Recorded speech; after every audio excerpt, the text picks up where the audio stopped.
Audio Jungle।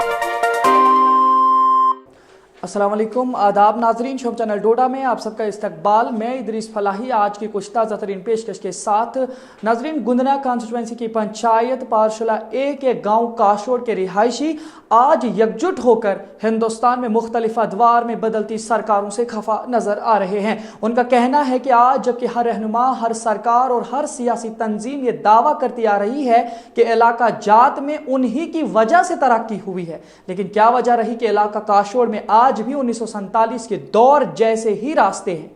उन्होंने सवाल उठाते हुए कहा है कि उनके घरों की तामीर क्यों नहीं हो पाई, जबकि सरकार PMAY के तहत गरीब लोगों को मुआवजे देने के बड़े बड़े दावा करते नजर आई है। ज़राए के मुताबिक इलाका में आज भी बिजली, पानी वगैरह की तरसीली ज़राया बिल्कुल भी नहीं है।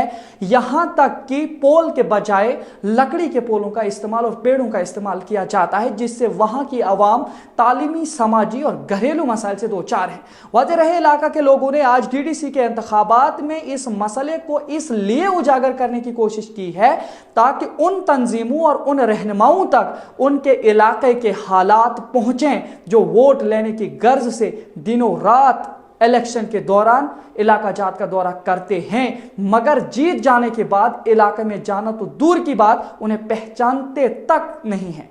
अब देखना यह होगा क्या वाकई ये DDC इंतखाबात उस इलाके के लोगों की खुशहाली का सबब बनेंगे या कि आज के तमाम दावे भी खोखले साबित होंगे।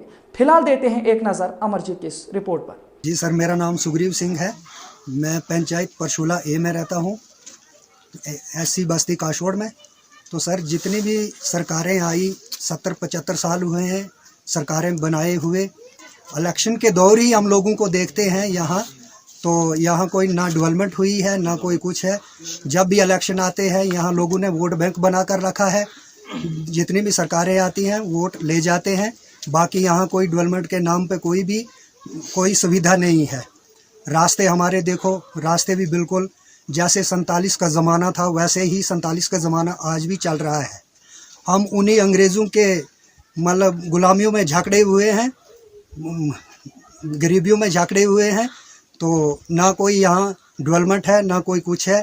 AYA के ये सुनने में आया है कि वो मकान दिए हैं, लेकिन वो सिर्फ वोट बैंक पर ही याद किए जाते हैं, इलेक्शन के टाइम ही याद किए जाते हैं, बाकी आगे पीछे कोई आता जाता नहीं है।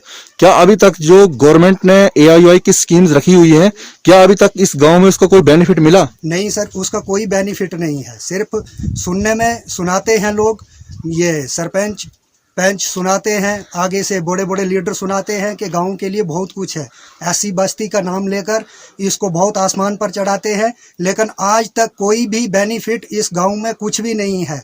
यहाँ सबसे ज़्यादा सख्त ज़रूरत थी डिस्पेंसरी की, यहाँ डिस्पेंसरी की सुविधा नहीं है। प्रेमनगर यहाँ से कम 10 किलोमीटर पड़ता है। ऊपर ब्रेसवना हमारा कोई 7 किलोमीटर है, महला ये भी 7 किलोमीटर है। हमें मुश्किलात का सामना करना पड़ता है। जब भी कोई बीमार हो जाता है वो रास्ते में डेड हो जाता है।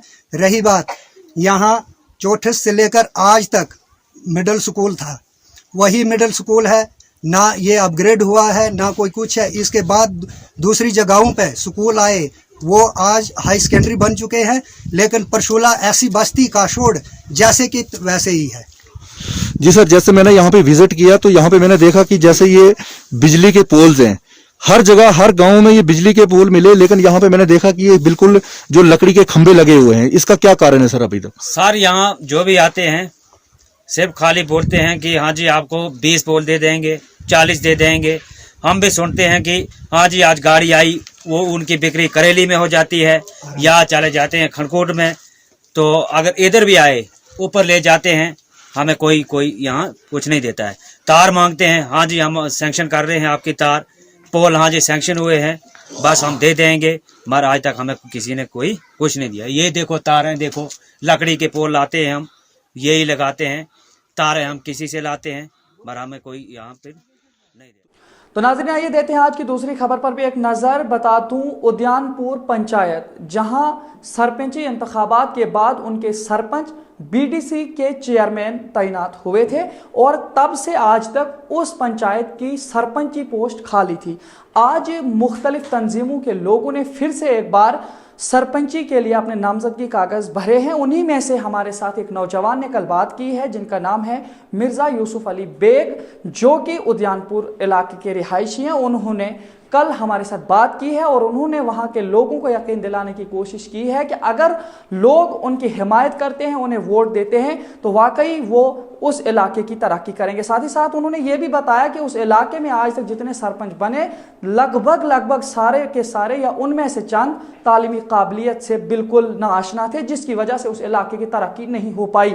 इन्होंने लोगों को ये यकीन दिलाने की कोशिश की है कि अगर वो लोग उन्हें जिताने की कोशिश करेंगे और लोग उनके साथ रहेंगे तो यकीनन वो उस इलाके की तरक्की के लिए काम करेंगे। जिस तरीके से उन्होंने ये दावे किए हैं, अगर वाकई वो इन दावों के साथ साथ अमली तौर पर उस इलाके की तरक्की के लिए काम करेंगे तो ये शायद उस पंचायत के लिए एक बहुत बड़ा कदम होगा। साथ ही साथ नौजवान की हैसियत से इनका सियासत में उतरना भी एक बहुत बड़ा कदम होगा। फिलहाल आइए देखते हैं इस खास रिपोर्ट में। आदाब नाजरीन, शिवम चैनल डोडा से मैं इदरीस फलाही इस वक्त मौजूद हूँ जो सरपंची कैंडिडेट उद्यानपुर पंचायत से हैं। उनके साथ बात करने के लिए हम यहाँ पे आए हुए हैं। ये एक नए उभरते नौजवान हैं उस उद्यानपुर पंचायत से, जो कि इस बार सरपंची इंतखाबात में हिस्सा ले रहे हैं। मैं आपको बताता चलूँ, जो उद्यानपुर पंचायत है उस पंचायत के जो सरपंच थे वो बीडीसी इंतखाबात के बाद बीडीसी चेयरमैन तैनात हुए थे और अब उस पंचायत में सरपंची सीट खाली रही थी और आज उस सरपंची इंतखाबात के हवाले से वहाँ पे कैंडिडेट्स उतरे हैं। उन्हीं में से हमारे साथ एक कैंडिडेट है, हम इनसे जानने की कोशिश करेंगे ये किस पार्टी से ताल्लुक़ रखते हैं और ये उद्यानपुर के किस इलाके से ताल्लुक़ रखते हैं और सियासत में या सरपंची इंतखाबात में ये किस हैसियत से उतरे हैं। चूँकि ज़राए के मुताबिक ये एक इंजीनियर हैं तालीमी एतबार से, हम जानने की कोशिश करेंगे ये किस तरीके से अपनी तालीम को उस इलाके की तरक्की के लिए जो है लगाने की कोशिश करेंगे। जी, आपका स्वागत है शिवम चैनल डोडा में। आपका नाम? बहुत बहुत शुक्रिया। मिर्ज़ा यूसुफ अली बेग।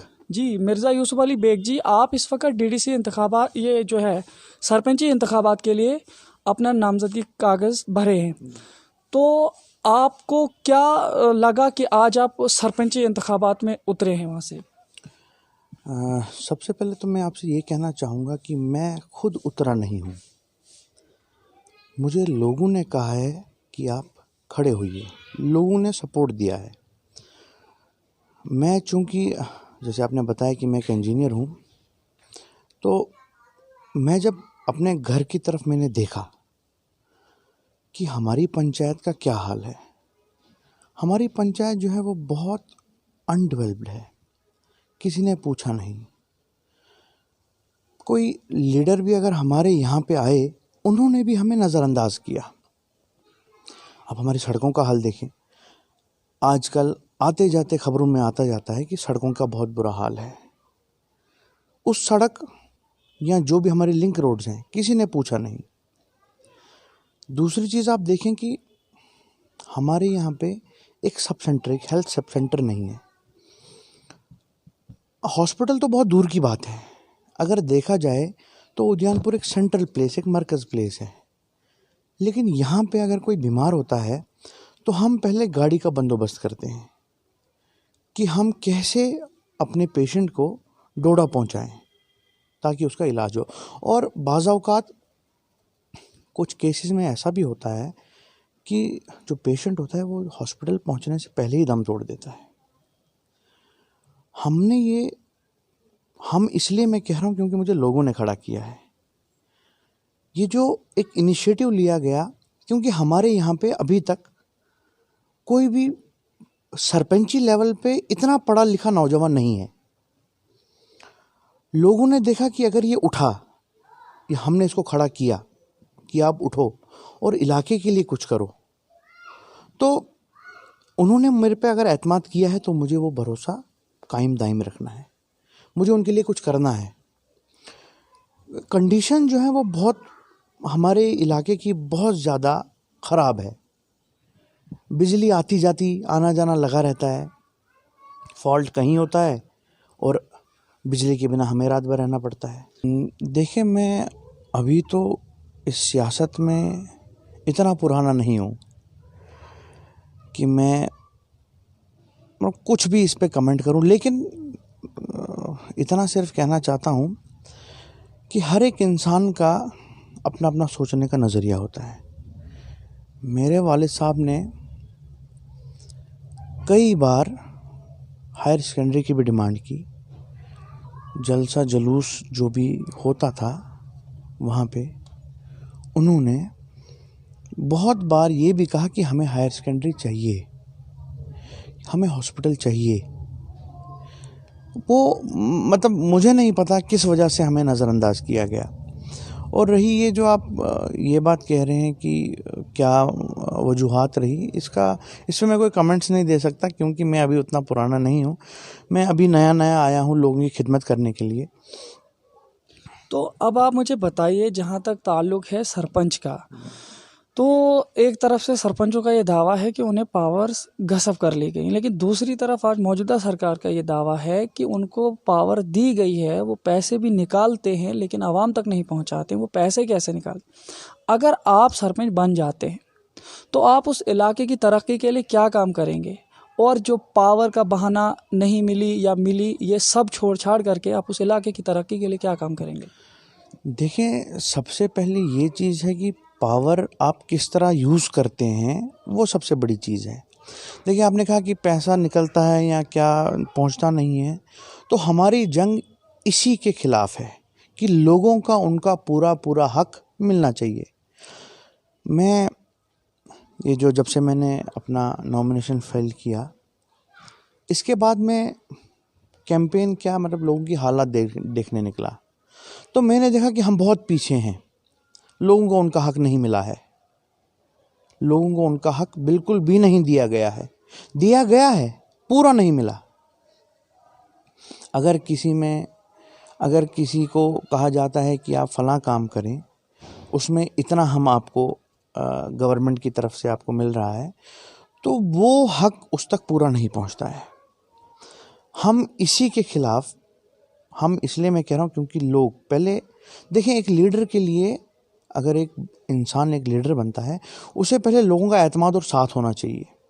वोट से सियासत नहीं होती है कि आपको कितने वोट आए, वो सियासत नहीं है।